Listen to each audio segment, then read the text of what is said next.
You do not need to be creative to write good job ads. You just don't. Meet Mitch Sullivan, founder of Copywriting for Recruiters and an expert at copywriting. In this episode of the Recruiting Better podcast, Mitch shares his tactical advice for recruiters looking to improve their job adverts and their messaging. All you need to do is to tell the reader right from the get-go why this job might be better. Mitch is a master at copywriting and explained his tricks of the trade, including write the job ad as if you were writing to one person. The only way I know to combat attention fatigue is to write things that people are more likely to want to at least start reading. Listen in to find out how to totally transform your job adverts and your messaging, listening to tactical advice from a master in his trade.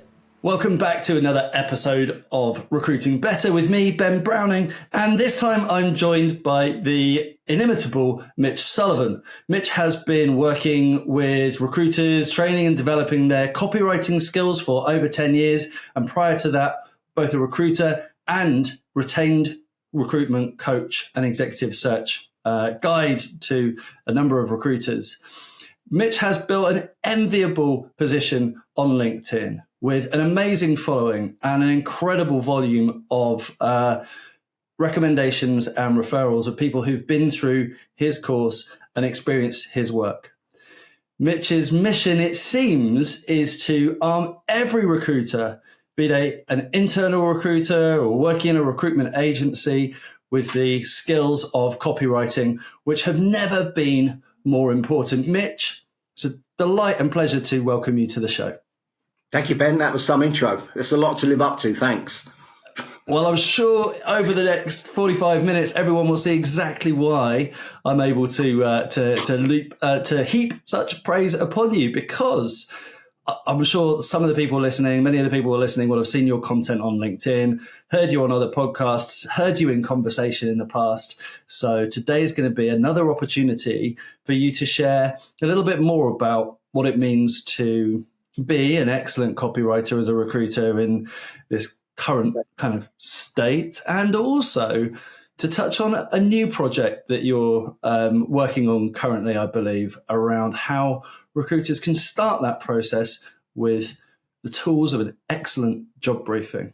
So, I'm really grateful for you to be here. And I mentioned this idea of copywriting skills being so important right now. And I wonder if we can start with that question. You know, why is it you feel that copywriting skills in today's market, in today's climate, are so critical for recruiters?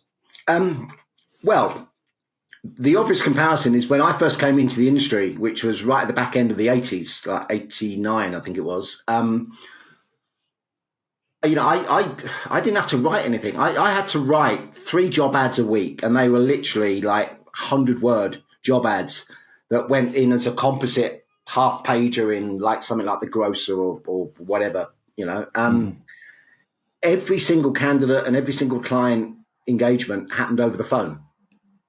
Literally everything. And that's no longer the case. Yeah, everything. Technology has moved us to a place now where pretty much every piece of comms with either of those two groups of people starts from the keyboard.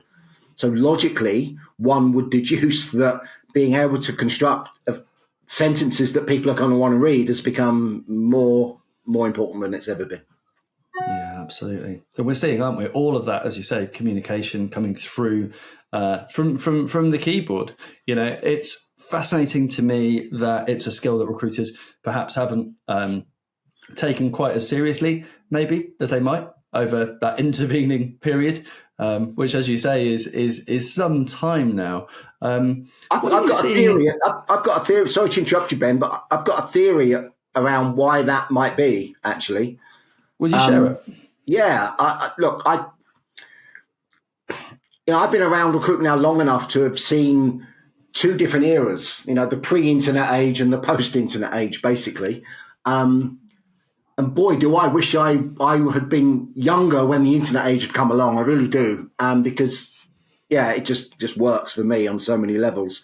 But when that happened, and when that really started to happen was with the advent of job boards, which was really the early 2000s when that came along as a thing. And when did the main one that I remember is Monster, but there were several. And back then, posting a copy of the client's job description worked.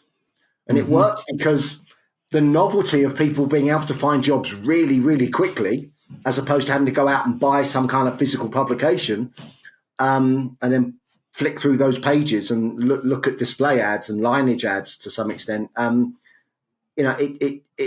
novelty was too great, and so people would respond. They didn't care.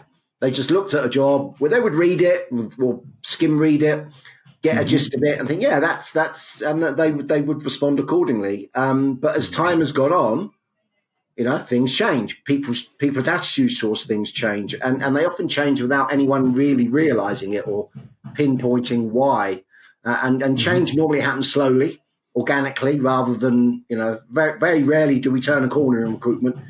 We tend to turn bends, rather than sharp corners. I just think people, aka candidates, have grown jaded of the kind of stuff that they read online about jobs, and I think it's partly influenced by their lived experiences with recruitment, be it agency or in-house, which isn't always positive, unfortunately, for whatever reasons, and I think some of the reasons for that are leveled at recruiters are a little bit unfair. Some of them aren't.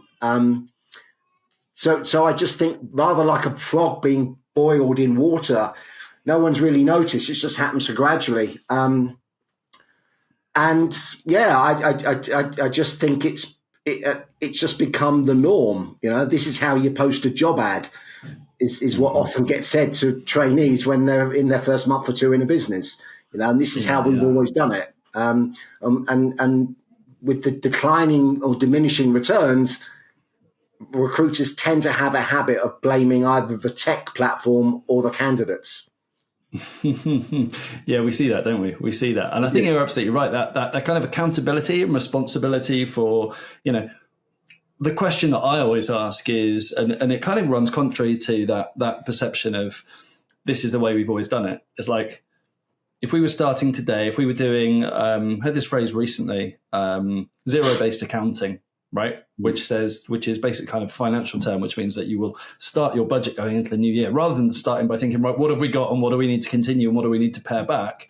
Saying, actually, you know what, if we started tomorrow, or if we started the new year with no costs at all, if we got rid of everything we pay for as a business and then only adopted the things that we really critically use, how will we approach that? And I take a similar kind of approach the way I think about all of the techniques and tools and strategies we use in recruitment. Yeah, totally agree. That's a good way of putting it, actually. There's a good way of putting it, a good way of phrasing it, or framing it, rather. Yeah. The other thing that came to mind as you were talking about that kind of shift, that kind of pre-internet to, during or post the invention or creation or popularization, perhaps we should say, of the internet, is also for me this idea of the attention economy.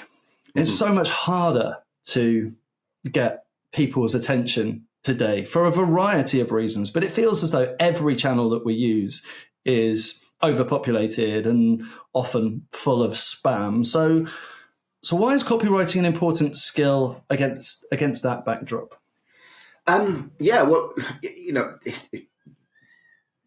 Getting attention is critical. Yeah. People only have so much of it. People are bombarded with marketing messages.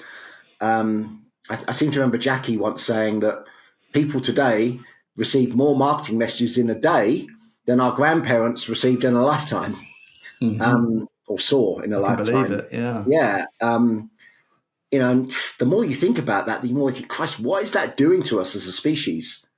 Yeah. And I don't have the answer to that question. That's way above my pay grade. But the only way I know to combat attention fatigue is to write things that people are more likely to want to at least start reading. And the biggest mistake everybody makes in job marketing is it's almost this obsession with talking about themselves. I mean, I get it I subscribe to quite a lot of newsletters and things, not because I'm interested in them, or I just want to see what the email marketing looks like. Yeah. And 90% of them start with something like, I would like to. Yeah. And job ads are the same. Most job ads are just a recreation of the job description. And the job description, by definition, is what I would call a demand document. It just demands certain things of the reader. You'll be doing this, you'll be doing that, you do it in this way, you report to this, you'll have this budget, whatever it is. And that's only going to attract the attention of people who desperately need another job. And in most economies, most economic passages that we live through are not recessions. They're just not. We have them from time to time. We're probably in one now. But when we're not in a recession, most people in most jobs that require some recruitment expertise to fill, most people are in a job. So if they look at a job ad, and a lot do, they're looking either out of curiosity because they're just wondering whether there might be something better out there than what they're already doing. And if you don't start telling them why the job you're advertising might be better than the one that they're in, then there's the massive chance they're not going to keep reading. So yeah, I've always said this, and I do this a lot in the one-to-one coaching I do, and I've done hundreds of these now the last 3 years, is I focus with nearly all of them on, you've got to probably spend 70% of your time and thinking on the first 150 words of the job ad. Yeah. Regardless of whether the ad ends up being 300 words or 500 words, the first 150 words are critical, because if you get somebody interested in the job within the first 150 words, and you do that by telling them what's in it for them, how they might benefit, how the job might be better, then they'll probably read the whole thing because they've invested. So it's absolutely, so yeah, that attention economy thing is really, really important, particularly to recruiters, actually. Yeah, indeed. No, I think that's a great breakdown. Can I ask just a technical question? Do you think there's an ideal kind of length for a job advert? You kind of gave that range, but yeah, I do. Ideal. I don't like the word ideal, but typically, the more junior the job, the less the word count. The more senior job, the bigger the word count. The more senior roles, if you're looking for a sales director and a sales director sees that ad, they'll probably read it, if only because they don't see that many ads for sales directors.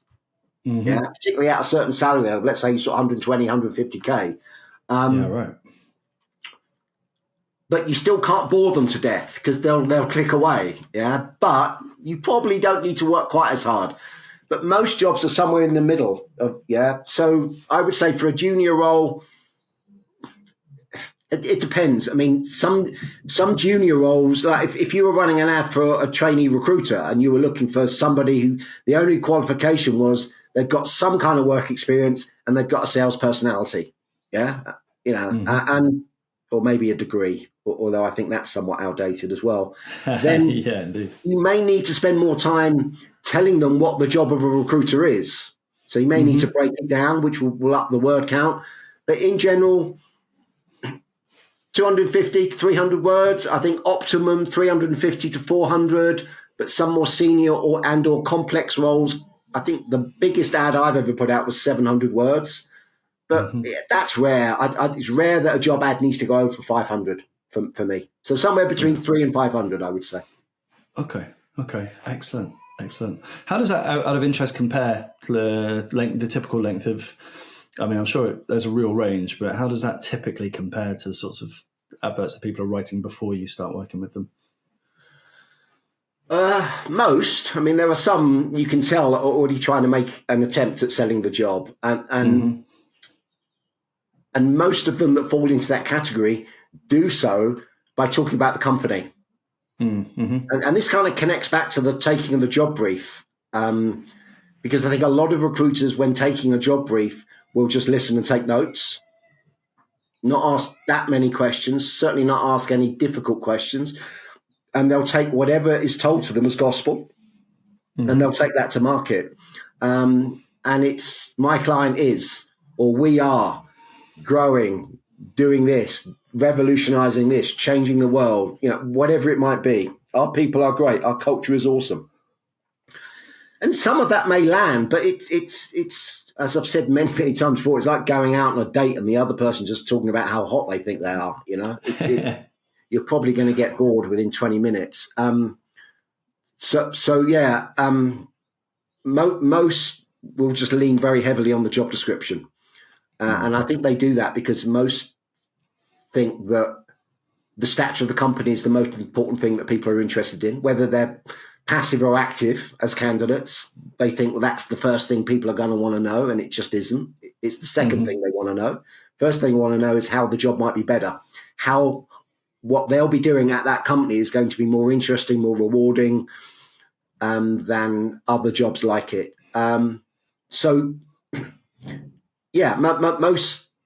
Most that try are doing it by talking about the company. The rest are just leaning on the job description and maybe sprinkling it with some adjectives like exciting, fantastic, innovative, that kind of thing. And it's I used to think learning how to write a decent job ad was easy, but time has taught me that most recruiters don't find it that easy.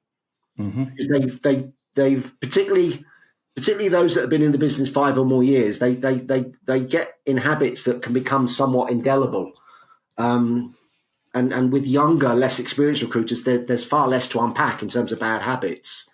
But yeah, the biggest mistake they make is talking about the job from their perspective or the client's perspective rather than the candidate's. Yeah, I hear you. You mentioned a moment ago that one of the things that, in particular, you gave the example of a role for a junior recruiter ad or a new entrant to the recruitment market, for example. I think that sounded as though it was just one example of a time when you might do this. But you said in that type of advert you might spend some time describing what the role actually is and describing, and that made me instantly think, so should an advert be trying to put people off applying? And I just wonder what the role of disqualification in a job advert is and where you see that playing a part. Okay. Disqualifying candidates, I think, is an advanced tactic. I don't think people that are new to putting out proper job adverts as opposed to glorified job descriptions should try and tackle that until they've got some mastery over the art of attraction. Yeah. But I think if we're just honest about the job, which I know is not always easy because some clients are sort of nervous about complete honesty, or some companies, I should say. I think people, if you've got them wanting to read the ad, so I go back to those first 150 words. If that's attracted someone and aroused their curiosity, and if we can then assume that they'll probably read the whole thing, because the job ad is never that long anyway. I mean, 500 words isn't that long. I mean, what does it take to read 500 words? A minute and a half, 2 minutes? I can't remember, but 2 minutes, I think. Then people will disqualify themselves. So if in that example that we've raised, it says, you'll need to make 20 cold calls a day, that will disqualify some people who don't want to do that, and some people won't.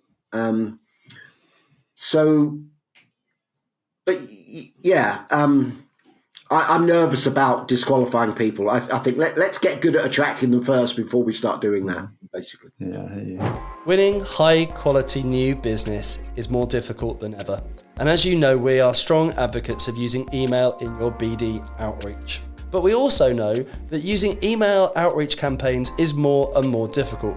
Google and Yahoo have upped the bar in terms of what they consider to be spam, and so working to create great results from email campaigns is more and more difficult. And if you're sending messages at volume from your primary domain, you really need to be worried about domain health. Not to mention the fact that only the most hyper-relevant, hyper-tailored content is going to get the kinds of responses you want from your clients. Our partner Outstation does all of the heavy lifting for you. It's an amazing tool that runs end-to-end services from data collection through segmentation through using AI to really target and get specific about who you're sending messages to is a real game changer in terms of the way that we use both a combination of technology and that human touch. Outstation goes a level beyond anything that we've ever seen before. And we've got clients all over the world in different sectors across recruitment who are getting fantastic results just from using the tools at Outstation. If you want to check it out, head to the show notes. There's a link there for you. And if you go through to their page, they will give you 15% off a discount from your first order. So go check out Outstation, change your results from your email campaigns, and it'll help you win more business. And I wonder if in what you've said there, it also sounds as though if we're specific in how we attract people, we also, as a result of that, don't attract the people who we'd otherwise want to disqualify, right? So the process of attraction is actually disqualification as well, because if we're painting a picture that's designed to attract a certain type of people, it by very design will also not attract others. Yeah, I think we have to. I've always worked on the assumption that whoever I'm writing for, be it other recruiters on LinkedIn or candidates in job ads or messaging sequences, I just always try and talk up to them and just assume them to be intelligent. And in the case of job marketing, yeah, you have to assume that most people will not respond to a job ad that isn't what they want to do. A lot of people do, but I think that's caused by them not reading the ad in the first place. Yeah. So I shouldn't even call it a job ad; it's a job post. If it's not selling the job, it's a job post. If it is selling the job, it's a job ad. Sorry to sound geeky about this, but it's just how. It's such an important definition, though, Mitch, and I think this comes to the crux of the work you do, right? And it's also, lots of the work that I do is also helping recruiters with their business development, and the same thing goes. And I remember being in a training room many years ago, where we were practicing our cold calls, we were practicing talking to clients, and I had a great manager at the time, and he said to me, in this role play, he said, "Ben, everything you've told me in the last 2 minutes, I could have read on your website. Why are you calling me?" Right. And I stopped. And that was the moment when I realized that actually everything I'm doing in my pitch, everything I'm doing in my pitch deck, everything I'm telling my client about why they should trust me and why they should believe in me, in the age where every client, everybody who's going to a meeting with someone they're potentially going to buy from, that buyer has already looked at the website. There's no point in regurgitating the information that's on the website. The thing that you have to do in that sales conversation is make that information relevant for the individual, in the same way that specific candidate-focused outreach should be talking about why that opportunity is specifically relevant for the candidate, not just generically about the opportunity. Yeah.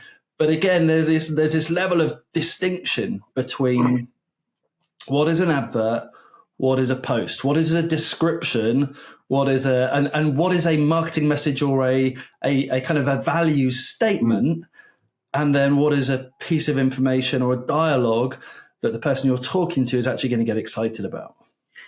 And maybe excited is actually the wrong word here. Just engaged by. I was going to pull you up on that, actually. That word. Yeah, I've done my preparation. I've got it up here. There's a lot of hyperbole in marketing in general, but especially in recruitment. Another way you could characterize the difference between the two, between an ad and a job ad and a job post, is a job post will have information, a job ad will have insight. And insight is the next evolution from information. What does that information mean? What does it mean to you? How will that play out? And that's what people really want to know if they're going to make any kind of value judgment about whether to want to find out more about that job. Too much of what I read in job posts assumes that people are going to join the dots up as to we're growing. First of all, are they going to believe it? And think, well, what does that mean? What does that mean to this particular job? Is that going to make this job harder or more enjoyable or easier? In some cases it'll be harder. But, you've got to talk about, what does that growth mean? What's the target for the next year? How much have you grown in the last 2 years? How has that happened? What have you done to make that happen? That's what people most want to know, and that's what's sadly lacking in, I would say, 95% of job posts that I see. Yeah. I think when people did go through that process as well of looking at what they've written and actually looking at what they've written with a critical eye, this is part of your process, isn't it? When you look back at the adverts that they've written and look at their competitors and do that analysis. I use a situational analogy with recruiters that I'm having sort of serious conversations with about this. And one way to sort of characterize this, well, I've got numerous ways, but one way is, imagine you're filling a job, doesn't matter what that job is, and you're in the process of trying to fill it, and you happen to be at a party one night, and you overhear someone talking about their job to someone else, and you think, my God, that person could be the ideal candidate for this job I'm trying to fill.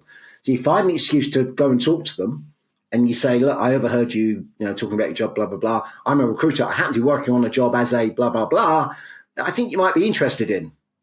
And the other person says to you, oh, okay, why do you think I might be interested? Then whatever you say to that person next is what needs to be in the first 150 words of your job ad. It's as simple as that. Because what you wouldn't do at that party is start reciting the responsibilities or start talking about how the company are turning over this and blah, blah. Yeah, you just wouldn't. Yeah. You think, well, yeah, why would he be interested? And that's the question that everyone wants an answer to as quickly as possible. Yeah, absolutely. So do you have a framework you can share, or a bit of obviously this is your work, so you might not want to share all of the secret sauce. I wouldn't encourage you to. There's no secret sauce. There's no secret sauce. How does a recruiter go about writing an advert that captures that attention, that creates that moment of interest, and then builds to them taking action? Our Copywriting for Recruiters training course is built around AIDA, attention, interest, desire, action. That's been around for over 100 years. It's been the basic DNA of all forms of direct response advertising for over 100 years. Digital tech, as you could have added another layer to that, which is the how would you call it? I can't think of the term, but some kind of social affirmation. Other people have said this about this company or this job, which could also work in that sort of 4-tier process. But an even simpler decoding of AIDA is 2 stages, which is sell and tell. A job ad, first half of the ad, you sell the job. You tell the reader everything you think they might want to know about why this job might be good for them. And it's not going to land with everybody, but if you don't tell them, nobody can start to get interested. And then once you've done that and they're still reading, and like I said, they'll read the rest once they've read halfway down an ad. They'll read the whole thing because they've made an investment. All you have to do in the second half of the ad is tell them a bit about the job. And if you're looking for someone experienced, you don't need to tell them too much about how that job is done because most of them will know, or all of them should know. So a bit about what they'll be doing, a bit about the company. But again, if you're an in-house recruiter, you don't need to put anything about the company because if someone's interested in the job, the very next thing they'll do is they'll go to your website, your LinkedIn page, and they'll look at who you are, what you do, and they'll click the links that they most want to know things about. So let them control that rather than you just putting another sort of 150 words in all about the company. And they want to know, probably the most important part in the second half of the job ad is what they'll need, what they need to have to qualify. And again, in most job postings, there's an impossibly long list of criteria that they put, and it's like a wish list. It's like the ideal candidate, which we all know doesn't exist. I've rarely ever gone to market with more than 3 candidate requirements. And they're never soft skills, ever. They're always based around knowledge or experience, basically. So you can see a job ad in 2 halves. Sell in the top half, tell in the second half, and then tell them what to do next. So it's just tell them about the job, tell them what they'll be doing, tell them about the company, tell them what they need, tell them what they need to do next. Simple as that. Too many job posts are just tell the whole way through. Yeah, indeed. So if it seems at face value quite simple, that idea of sell and then tell, why is it recruiters struggle with it so much in terms of what is it recruiters need to learn to get better at doing this? If the structure and the framework is relatively intuitive, then... Well, that's a really big question. I'm not sure I'm going to do it justice. I'll have a run at it. But I think too many recruiters have grown up in an environment where job advertising is seen as a function of admin. Mm-hmm. I think too many recruiters don't ever put themselves in the mindset of the target candidate. Another piece of advice I would give people: write the job ad as if you were writing to one person. So you imagine somebody who could do the job, who's got the skills you're looking for. You imagine that they're in a job that they don't need to leave. They might be getting a little bit bored with it, for however long they've been doing it, which is why they're casually looking at a job ad from time to time, and they happen to see yours. Just write what they're going to most want to know and just write it to them. Everything comes back to the reader. It always, so they don't put themselves in the mindset of the reader, the candidate. It's almost like there's a subconscious belief amongst recruiters that if they're looking at a job ad, they must want another job. It's just not true. I read a stat years ago, and I have no reason to think it's changed significantly since then. I say years ago, 5 years ago, from a marketing automation company, quite a big one. Can't remember what they're called now. But anyway, according to their data, 60% of all job board traffic is from people who are looking to improve their situation in some way. Mm-hmm. So if you're not speaking to those people, that's a huge chunk of the pie that you're not getting access to. Really, that makes you wonder what the other 32% are doing as well. But it's also a really valid point. I think that's the thing is that's job boards, right? The more and more jobs that we see posted on social media, there must be an incredible volume of people seeing job adverts that aren't even. That are just on social media for entertainment value. And of course, they may be the harder kind of portion of the market to motivate to take action. But we certainly have greater reach to passive candidates than ever before, don't we? I'm going to post what I'm about to tell you on LinkedIn sometime this week. But I had a chap contact me, send me some DMs on LinkedIn Friday, was it Thursday, Friday, who came on the course. Blimey, it must have been 6-7 years ago. And I remember him, he actually said the course gave him his mojo back, actually, because it added a new dimension to his job that I think it was lacking. So, he's one of those people that's really grasped this and taken it on board and allowed it to colour almost every aspect of his job. But he posted quite... he posted a job ad. I was almost going to call it creative, but it actually wasn't creative. It was just clever. It was just clever in how he structured it and the theme that he used. And I'm not going to get into the detail of what it was, but sure. He showed me a response from one of the candidates And I respond saying, I love it when that happens. I mean, it's happened to me loads of times. It's happened to lots of recruiters that I know. When a candidate comes back to you and says something along the lines of, I'm not really looking, but I saw your job ad, and I'm interested, that validates everything. And he said to me, I've had more than one of these as well for this particular job. I said, could you send me the others as well? Because I might even turn it into a carousel, And he did, and some of them were people that saying they weren't interested, but were saying, wow, that is such a good ad, I'd like to keep in touch. And isn't that the secondary benefit of putting out proper job ads, is that, other people are seeing them, people that aren't ready to buy yet, candidates that aren't ready to move yet, but they think, oh, that's an interesting recruiter, or that's an interesting agency, and they remember you. Or a client who thinks, wow, the agency I use aren't posting ads like that. I perhaps need to be talking to these guys. So it has a residual marketing effect as well, which I think a lot of recruiters pay no attention to or don't even think about.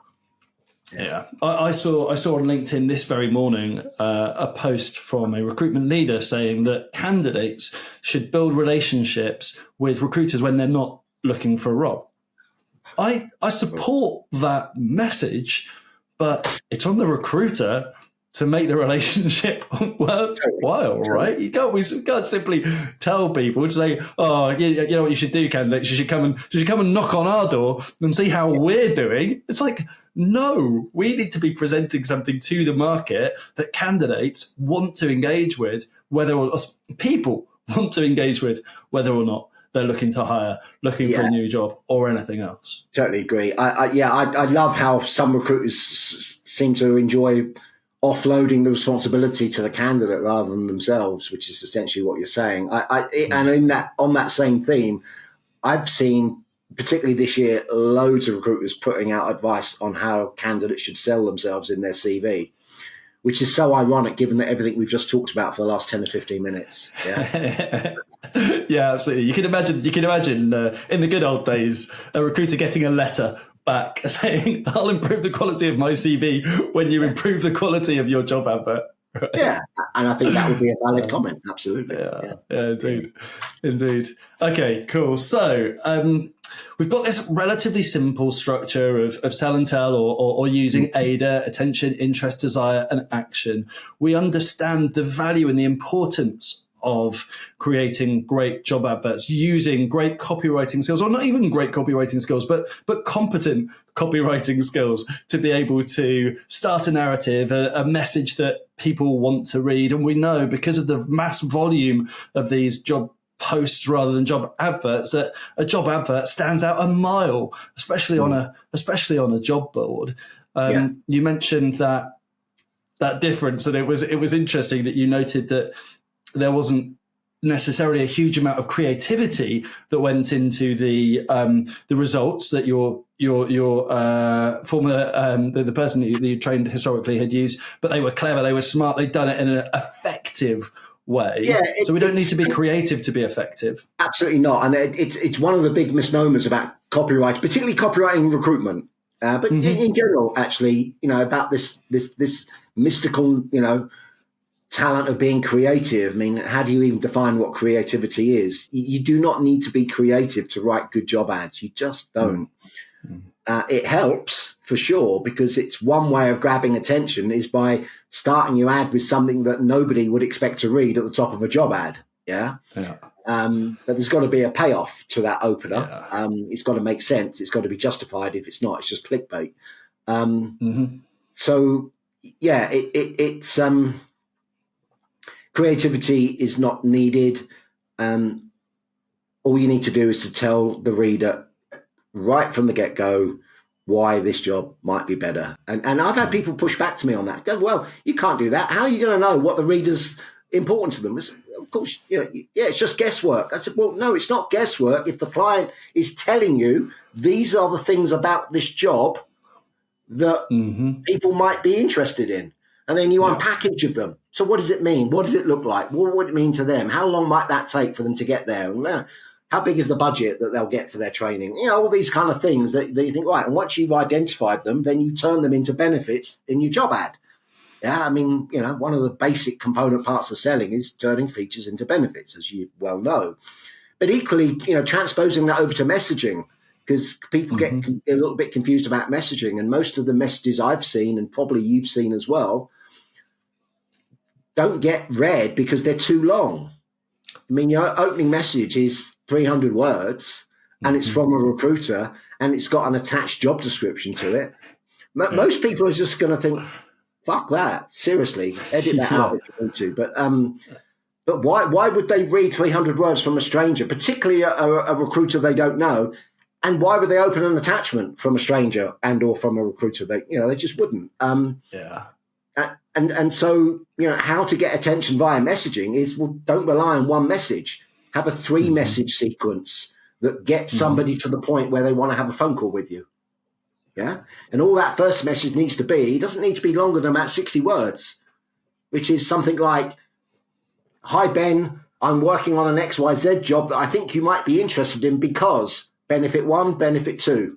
Would you like some more info? 60 words. That's it. That becomes far more compelling And then somebody responds with yes or why not or okay, and that's all they have to do. They haven't got to give you their phone number, upload their CV, access your Calendly or any of that other bullshit. They just have to respond yes. And then once they've engaged. You've got an engaged potential candidate, then you can pretty much send them whatever you want in the second message. And then in the third message, you can ask for the close, which is to get them on the phone or to get their CV or to whatever else. I mean, you probably don't need their CV because if you're sending them a message, you've already looked at their profile and determined that they might be a suitable candidate. So it's Yeah, and that's a long and nebulous and a conversation for another time. Is the role of CVs in recruitment in the days of social media profiles. Standing out in your sector is becoming harder than ever. Lots of people are making noise, saturating the market with the same old droll tones. So if you want to stand out, it's time to start a podcast. Yes, there's loads of podcasts out there, but how many of them are actually in your niche? Do any of them speak to your perspective on the market? I didn't think so. Podcasting not only sets you apart as an innovative thinker in your market, it is great content for repurposing. Here at SearchStat, we help you become the voice of your industry. We can stretch your content and turn it into a content goldmine, leveling up your personal brands and recruitment marketing in the process. Sounds good, doesn't it? Well, to find out more, head over to searchstat.co.uk/podcasts. But yeah, I think that's such a good point, particularly in terms of that way of thinking about outreach messaging and lining it up. And we had in the last series of podcasts, we had Will Allred from Lavender on the show, who's talking about the impact, the data that they have around the impact of messages that are, in fact, emails that are over 70 words, and the negative impact that has on reply rate is absolutely huge. Yeah. On LinkedIn, in a DM, the word count is even smaller to get a reply, particularly because of the amounts of spam that are out there. If you can convey in 4 sentences or 3 sentences that you're somebody worth engaging with, then, as you say, the person you're speaking to volunteers for the conversation, and then you can have the conversation. What we kind of, I think, lose perhaps is that the first message is about getting the person to volunteer to have the conversation. It's not the start of the conversation. It's like walking up to somebody in the street and starting to try and talk to them about something. We can't do that. We wouldn't try to do that. We go and we have an icebreaker and then we start exactly the dialogue. That. Yeah, it's a long way between saying hello to someone and going for a beer with them. Absolutely. Exactly. Good. And this brings us also back to then the role of a job brief. There is a piece that we're not going to have time to explore in more detail today around buyer centricity and around putting yourself in your candidate's shoes. I may try and come back to it. But I want to spend the remaining time we have, next 5 minutes or so, just talking about why the role briefing, the job briefing, whatever you call it, is so central to being able to write good copy. Right. Well, it's absolutely imperative. And thinking about it now, I'm amazed that I didn't produce this training course on taking a job brief 2 years ago, because because a lot of what prompted it was the work I've done with recruiters over the last 8 years, really, which is when we launched the copywriting thing, particularly since we took it online, because that changed the dynamic of how people learn, which is another topic we won't get into. But it became apparent that a lot of job ads that could have been better, that I was reviewing as part of the one-to-one coaching process that I was doing with each recruiter, was heavily related to the fact they hadn't got good enough information. And it was either because they hadn't taken a job brief and were working off the job description, and therefore they couldn't go beyond selling the job other than adding adjectives. This is great, you're going to love this is exciting, but without telling the reader why. Or they just hadn't asked the right questions. But I've worked in other forms of advertising. I've worked with well-known ad agencies a couple of times and gone through the process with them in terms of being able to create an ad campaign for a client. And the research and the discovery element of it was 50%, maybe 40% of the total time taken. So now within the sort of miniature world of recruitment, it's absolutely critical. You can't sell anything unless you know what it is you're selling or what it is you've got to sell. Because if you don't have that, then you're in the world of making shit up, basically. Yeah. We've all, I think probably a fair few recruiters listening to this will maybe reflect with some humility, as I do. I'll be the first to admit that that's certainly been the case when I've written job adverts in the past. So now there are some politics around taking a job brief in terms of the first one is, do you have access to the hiring manager? Agency recruiters will have more problems with that than internal recruiters, but equally there are some that feel somewhat intimidated by some hiring managers because they know a lot more than they do about the job. Well, obviously, but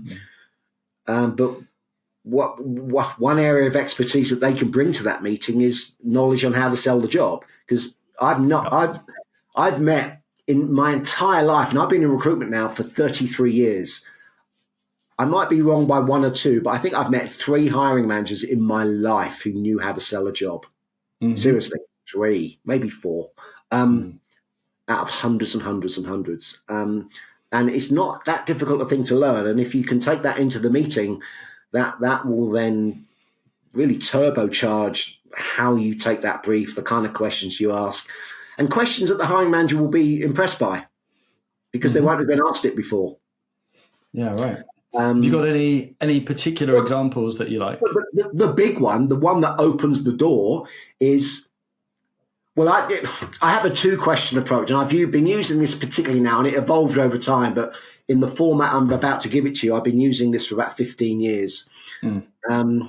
So when I get to the part of the briefing conversation that I'm having with the hiring manager, bearing in mind these conversations take at least an hour with me because I've for the last 21 years I've been only working retained. So they're invested because they're spending money up front. They go, right, I'm going to pretty much do what he tells me to do because that's, I tell them what the process is. And so they know they're there for an hour. When I get to the part of that hour where I want to find out about how we're going to sell the job, I ask the hiring manager 2 questions. So the first question I ask is the person we're looking for likely to currently be employed or unemployed? And that sounds like a dumb question. And to some extent it is because it's a trick question. And I know that 19 times out of 20, the hiring manager is going to say employed. Yeah. And they'll say that either because they've got their finger on the pulse and they know that particular category of job isn't overwhelmed with lots of people that are on the market, or there aren't just that many of them in period, or they're biased against unemployed people for whatever reason. They just think unemployed people, they must be unemployed for a reason, therefore they're not any good, therefore I don't want to hire them. Whatever it is, they'll say unemployed, which then walks them through into my next question, which is, so why would somebody who's in a job that they don't need to leave want to quit that job to come and do this one? And that's the $64 million question. And that's the one that once you ask it, you have to shut up and wait for the other person to speak. But that's the gateway to then a whole series of follow-up questions. Yeah. So because, the dumbest answer I've had to that question is, we're a market leader. Quite a few high mates there. Okay. So you're a market leader, not the market leader. Is that what you're saying? Yeah. Okay. By the way, who is the market leader? I sometimes say that with a little twinkle in my eye just to wind them up a little bit. But the follow-up question is, what is it about you being a market leader that's going to make this particular job more rewarding or more interesting?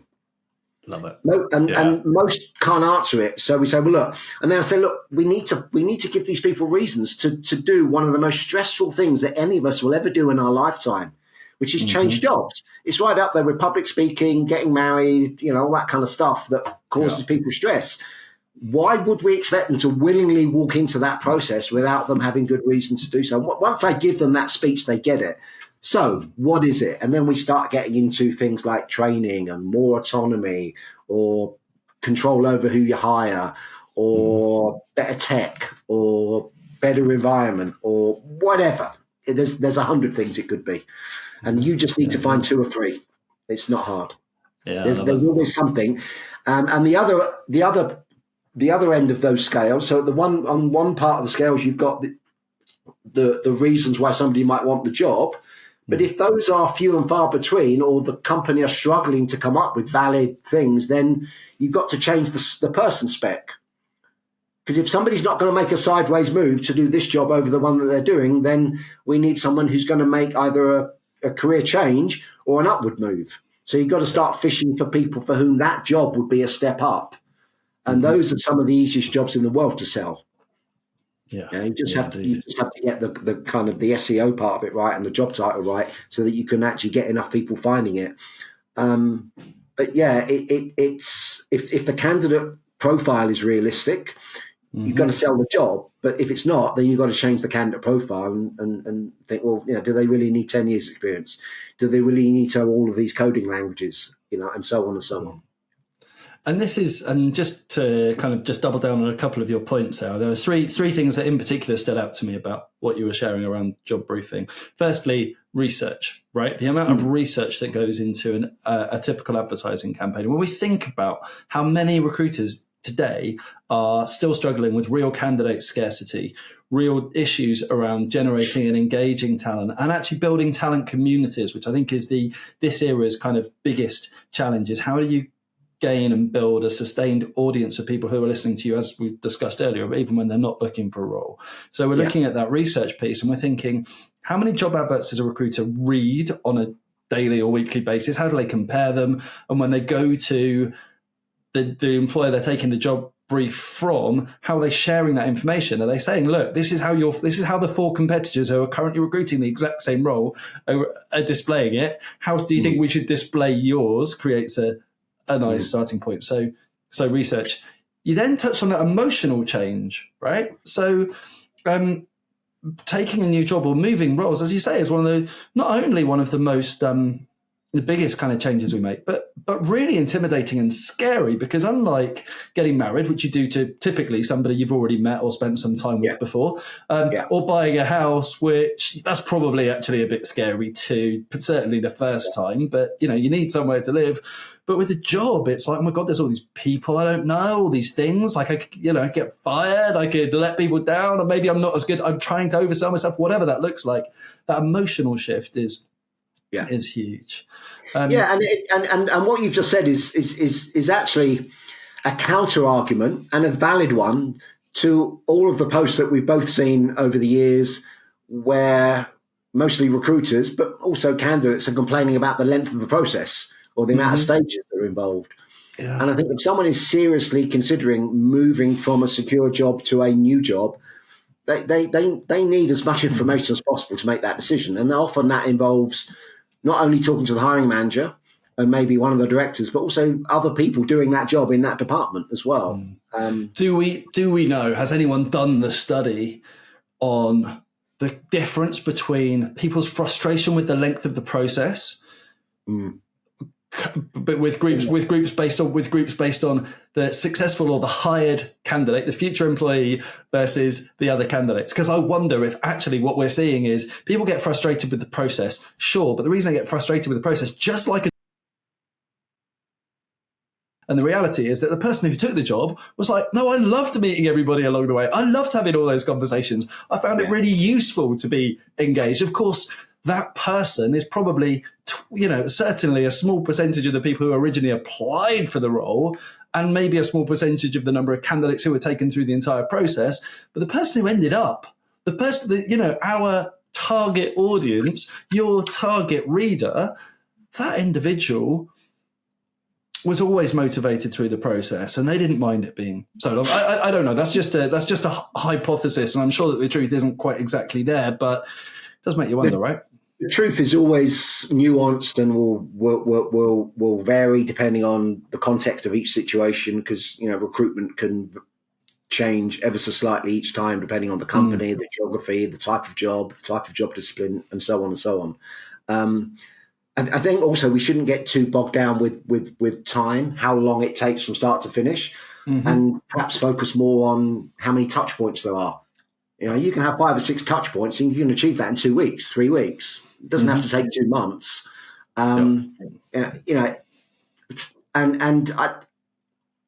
To to answer your question, I don't know if there are any studies out there that have measured that, but I don't see why there couldn't be a study that measures the impact on how robust the selection process was, because it's a two-way selection process. The candidate is also selecting the employer. Yeah. Particularly if they're looking at other jobs and or are in a job themselves already that they are not desperate to leave. And I wonder what the correlation is between touch points and length of stay once the person gets hired. I would bet money that the more touch points there are, the more the more insight the candidate can get about the job and the company, and then makes the decision yes to join. I think they're far more likely to stay longer. Well, that's right. We know certainly that higher levels of engagement in the first 90 days lead to greater impact, greater long-term engagement, greater retention, and more success in the role. So it makes sense that, and I've always been a big champion for this, that candidate experience feeds into that first 90 days, and that engagement piece really starts from your first piece of comms, which takes us full cycle, Mitch, the way back to how we create an advert, how we engage candidates, how we capture their attention and their imagination at the start of the process. And I think this will become a really valuable resource for everybody listening to it in how to kind of navigate that journey. Is there anything that you'd like to add? Anything I haven't asked you that you wish I had, or anything we haven't touched on that you think we should? Nope. Cool. Great. Well, in that case, we've done a good job, right? It's been a great session, really, really enjoyable conversation. I'm super grateful for you to coming on. Part of the key driver here is because we wanted to get the word out about your new course. Everyone knows you as the king of copywriting and recruitment, but your new course is specifically focused on the job brief, and we'll make sure that there's a link to your website and a link to the course in the show notes. So everyone listening has got access to that. It's available to buy now, as it's on the site, and there's a buy button. I haven't determined the final price yet. There's a price on it, but I think I'm probably going to put it up. But it's being beta tested at the moment, and I'm halfway through that process. And then, I'm not going to start publicly promoting it until January. So anyone listening to this will know it's there, and if they want to go and buy it, they can. Some people have already bought it because they found it. But yeah, it's what I would call it's a mini course. So whereas the copywriting course takes 3 hours to do, this takes about an hour. So it's almost, you could do it in your lunch hour. Great. Well, in that case, I would strongly recommend that everybody jumps on the link right now, grabs the opportunity of an early price while it still lasts, and reach out to Mitch and get in touch for access to that. So, Mitch, thanks so much for coming on the show. Genuinely, really enjoyed the conversation, and I will be happy to point everybody in your direction and pass on the feedback we get, because I know people are going to be coming back to me saying how much they've taken from this episode. So thank you. Cool. Thanks, Ben. Good talking to you. Good to meet you for the first time. I think this is the first time we've seen each other, isn't it? Yeah, indeed. Yeah. It is. Okay. All right. Listen, have a great day. Thanks a lot. Just one last thing from me. I hope you enjoyed the show. If you did, hit like, hit follow, and consider leaving a review. Your feedback is really greatly appreciated. We're still looking to perfect the format and to think about how we can make this show even more valuable for all of our audience. So as you leave feedback, we pick it up and we'll be including it in everything we do going forwards. And if you want to get closer to the show, to ask me questions or hear about upcoming guests and put questions to them, then head to the show notes where you'll find a link to the Recruiting Better community. From there, you'll be able to get our newsletter with regular updates and send me any messages or feedback that you want me to receive.